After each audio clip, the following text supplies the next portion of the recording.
Welcome back to some of the best stories from r/TalesFromTechSupport. I hope you had a great day. Thanks for all the likes and comments on the last video. And now let's take a look at the first story. It's called On-Call Support. I do freelance IT work for some companies. One day I was on site. The manager screamed over at me while I was tending to a network issue across the cubicle farm. "Hey IT guy, when can you get to the new server we were talking about?" I say, looking at him annoyed. "It is going to be some time here." "Well, I need it up by the weekend if possible. Feel free to do any of the work at night if that helps." Actually, it does. I might have some time this weekend with my technical contact after hours. Great, we'll really need it up by Monday. If you have any hang-ups, just ping the on-call tag. They are usually around on the weekends anyhow. On to that Saturday night. I remember when I used to have a social life and hated it when a job took me for weekend work. But that seemed like ancient history, approaching year 2 of the 2020s. A Saturday night was just like any other evening. This one though, I was about 4 cups of coffee in, and new sleep was not in the cards. So over to my client's office I go, to finally tackle that server I had been promising him. Should be a 4 to 5 hour job to get it into production. Nothing special here. Just decommission the old one, restore a backup, optimize some stuff, and boom, I should be done. Home by midnight. Client will be happy, and I'll get a few more hours to build this week. First things first, I show up and go to the location where the server was supposed to be. It is just gone. I look around in all the usual places. Nothing. Check the not so typical places where some of the in-house guys will put stuff. Nothing. Stumped, but not wanting to go home, I remember there's an on-call tag. I look through my email and see the announcement about who is it this weekend and give his number a call. Rings through to voicemail. Sounds like a personal phone number, so I left a message. Call back time says 1 hour or less in the protocol, so I hunker down, doing some odd tasks, waiting for the return call. An hour later, I don't have a call, so I ring the number again, once more through to voicemail. I leave another message, asking to please let me know if this is not the right person, but I have a job that needs to be finished tonight, so give me a call back as soon as possible. I went to the bathroom and left my cell phone on a desk. When I come back, there are 5 missed calls. Thinking something is wrong, I page through the call logs to see it is the same number 5 times in a row in about 7 minutes, so I gave it a call back, thinking it might be the on-call tag. First thing out of the mouth of the guy who answers, "How did you get this number?" Taken aback, I said, "You called me 5 times in a row just now." "No, I didn't. Put me on your do not call list." "Hey, look, you called me and I figured it might be a return call for this company. I'm a contractor doing some work tonight. You just can't go calling people in the middle of the night because you want to work. According to the office email, you are the on-call tag. I told my boss I don't do call anymore." "Well, tell that to the office admin who put down your name." The guy is clearly really annoyed, and this is a new client. I don't want to get a bad reputation, so I just try to make nice, but he would have none of it. "You contractors are all the same." He dumped on contractors for 5 minutes. "Look guy, I just need to know where the server might be. Someone moved it today, and I would really like to just get it up tonight. This isn't why we have on-call persons on the weekends. It is for emergencies only, and you wanting to work ungodly hours on a Saturday night is not my emergency. At this point in time, I just want an exit strategy." "Okay, got it. I'll just let my contact know that we couldn't locate the machine and see what he wants to do on Monday. Got that right, bud. Don't call me again unless there's an actual emergency." And with that, he hung up. As a consultant, I know it is best to keep everything in writing, if at all possible. So I start an email to my contact with the site manager. "Hey manager guy, I was at the company just now to get that server deployed, and the physical machine is missing. I contacted the on-call tag. If you remember, you told me to reach out to them with any problems. to see if they had any insight into its location. Unfortunately, the interaction I had with him was less than positive, and I don't think I'll be able to locate the server to get it up by this weekend. Let's talk on Monday. I figured that this was about as diplomatic as I could put it, even though I was mildly annoyed to have wasted at least 2 to 3 hours that night with the whole drama. I didn't hear back for the rest of the weekend, but figured he might just be waiting until he saw me on Monday morning. Turns out the site manager didn't email me because he was livid at the on-call tag. He and that guy had a history of ducking it out over on-call assignments and other office-related politics. So the manager was taking full advantage of the situation and set up the tag to be fired Monday morning. Apparently it was fireworks galore, but unfortunately I got there about 15 minutes after a few tables got flipped and the police had to be called. And also apparently everyone hated this guy for a long time. I wouldn't know why. Word got out that the tag was sacked mostly because I complained about him. Now I have people coming up to me, thanking me profusely for getting rid of the guy, like I actually fired him. It was an odd way to curry favor with a new client, but hey, if it gets me more work, I'll take it. The next story is called Don't Work There Anymore. I'm a former arcade technician and used to co-own a small business, which I quit a year ago for reasons. Every so often, I get stray clients calling me for service, from looking at old business cards, and a few times I've actually gone and done work for them, no problem. Extra money is never an issue. I got a call from an angry customer that I vaguely remember servicing years ago. He serviced a machine of mine a while back, and something has gone wrong with it. I understand my warranty is still good, and I was hoping to get this fixed as soon as possible. At this point, I'm wondering how she got my number. I recently got a new phone with a new number, so this really didn't make much sense, but I carried on. I'm sorry to say I don't work there anymore, but I can certainly come out and do the job for you for a fee. If that is not an issue, could you please tell me what machine and what sort of issues it's having? Perhaps I can work it out over the phone, but the machine is still under warranty. Shouldn't the repair be free? No ma'am, I don't work for the company anymore. If you ask me to come and repair your machine, I'll be working freelance. The warranty is only valid with the company, who, to be honest, I don't know if they exist anymore. But the warranty has your name on it. That should mean you honor it, no matter what.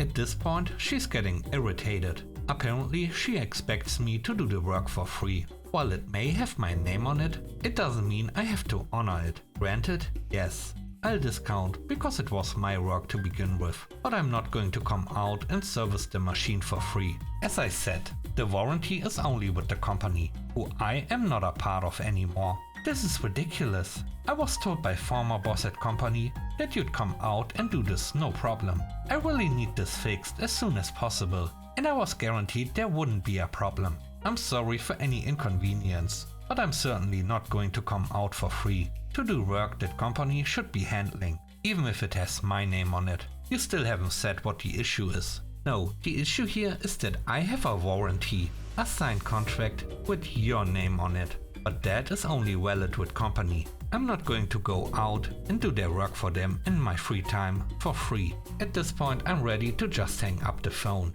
I've been polite and professional, even though I didn't have to be at all. And to be honest, I'm rather confused now, because I'm sure I've said to her I'm not their employee anymore. But I was assured by the company that this would be handled for free. They told me you would have no problems, and this warranty was guaranteed for the lifetime of the machine. Ma'am, what part of I don't work there anymore don't you understand? I don't care what he said. I'm not tied to them anymore. I'm seriously happy to help, but I'm not going to freaking come out and do this for free, just because the guy I worked for a year ago said I would. That's not how it works. I'm reporting you. This is absolutely ridiculous. I gave a snarky reply, and at that point, she hung up. Going over that, I'm still just as confused as to what she was thinking, as I was when she called me, if not more. People will never cease to amaze me, and I still don't know how she got my number.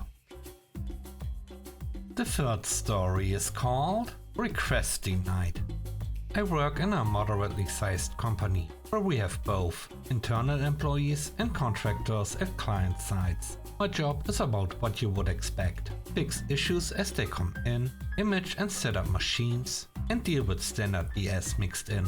I've been there for a few years now. We are about a 50-50 split in PC and MacBooks. The machines that each user gets are very similar in specs. The determination of what machine they get is based on the client and their position. Of course, PC users who don't like PCs will do what they can to get a MacBook, only to get denied. We also get MacBook users who want upgrades to a newer system, citing slow systems and needing the latest and greatest to get their work done. That magically gets done anyways. This happened just after Apple released the latest MacBook Pros with the atrocious touch bar and butterfly keyboard. Naturally, we get a dozen or so requests the next day, all of which are marked with the same response: request denied. Your machine is within our lifespan and still under warranty. Both PC and Macs have a 4-year lifespan. When the lifespan expires, we upgrade as inventory allows. Naturally, we get a few users who show up and try to plead their case in person, and I turn them away. Then I get our specific users who won't take no for an answer. We'll call him Mike. Mike is a diva. Mike will always go to bat for himself, prop himself up, and complain every step of the way. He's a good developer, but he's not as good as he says, according to the guys who work with him. For some reason, Mike looked at that touch bar MacBook and determined he had to have it. Mike puts in a ticket like everyone else, going on and on about how the touch bar functionality is suddenly vital to his job. Spoiler, it isn't, and he should be able to order one. Request denied. Your machine is within our lifespan and still under warranty. Mike was in my office within 10 minutes. Why did you reject my ticket? Because your machine is only 2 years old. You don't need a new one. But my machine has been really slow the last month, and I think I should get an upgrade.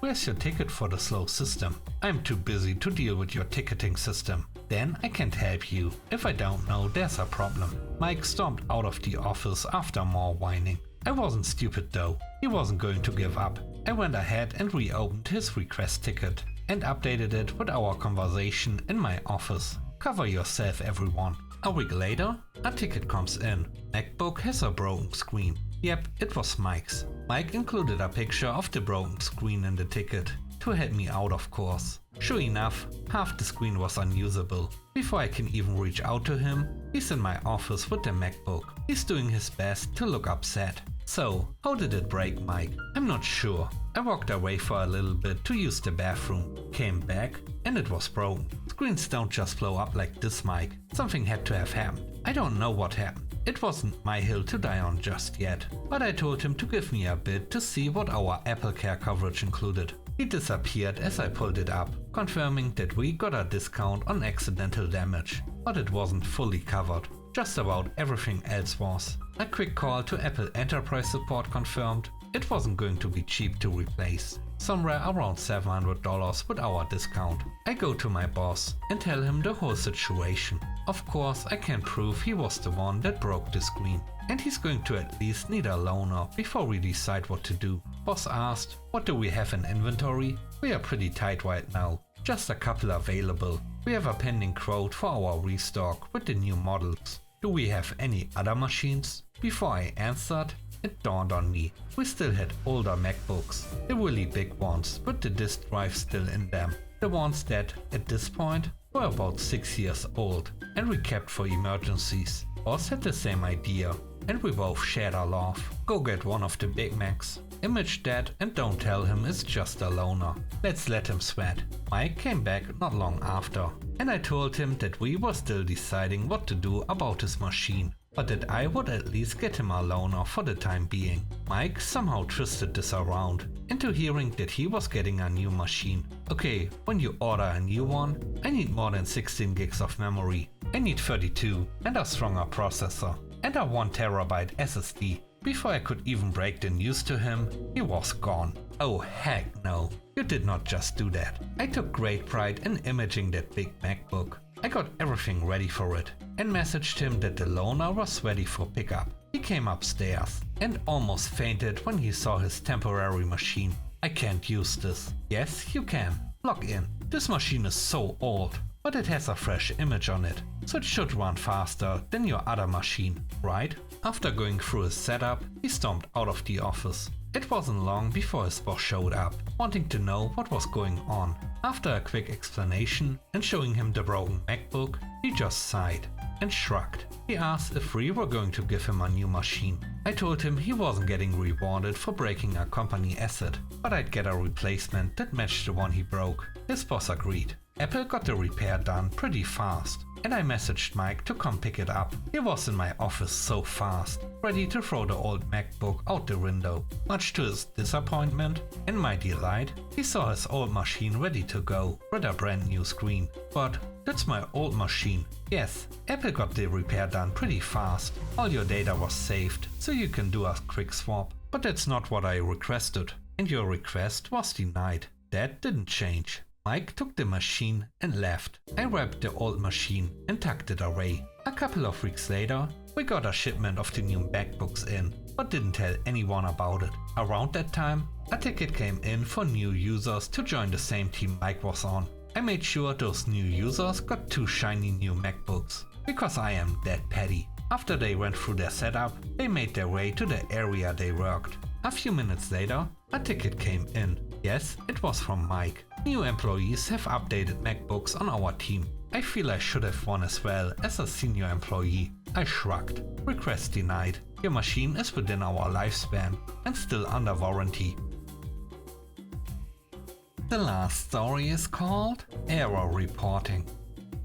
My first job out of college was a catch-all position. I'm an aerospace engineer with a minor in mechanical, and I've worked IT my whole life before I graduated. So they had me consulting on design, drafting, modeling, programming, everything. I'm working at a small aerospace company, making a system for light aircraft. One of the things I had to do while I was there was design a database to track all the paperwork and keep track of everything that we made, tested and sold for a 5-year period. So I do. Spent about 6 months getting everything ironed out, to the point where I could roll it out to the office, like 5 whole users. I send a 1-page document with it on how to operate it and tell them that if they have an error, they are to click on nothing. I put a lot of effort into error reporting. This was my first ground-up SQL program, and it integrated a lot of external functionality with Office documents, PDFs, automatically printing reports, etc.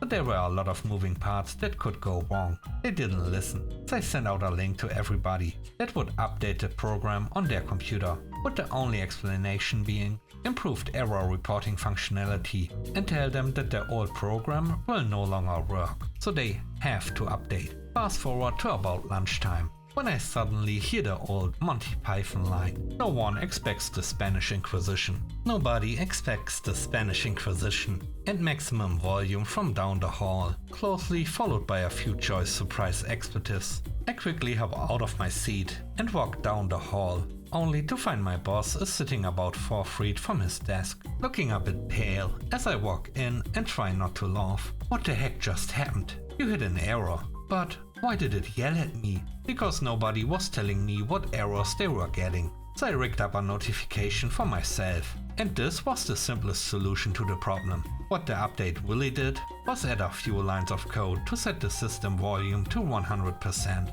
and play a file at full blast, so I would hear it. And I could come talk to the user about what they were doing when the error occurred and read what the error said. Needless to say, they were less than thrilled with my improved error reporting functionality, and I told them I'd take it out as long as they continued to report errors to me, and they gladly complied. Thanks for watching the video to the end. I hope you enjoyed it. If you did, please don't forget to leave a like, comment and subscribe. And if you have time, watch another one of my videos. Also, if you want to support me further, check out the channel membership or Patreon. And now I hope you have a great day. See you soon. Bye bye.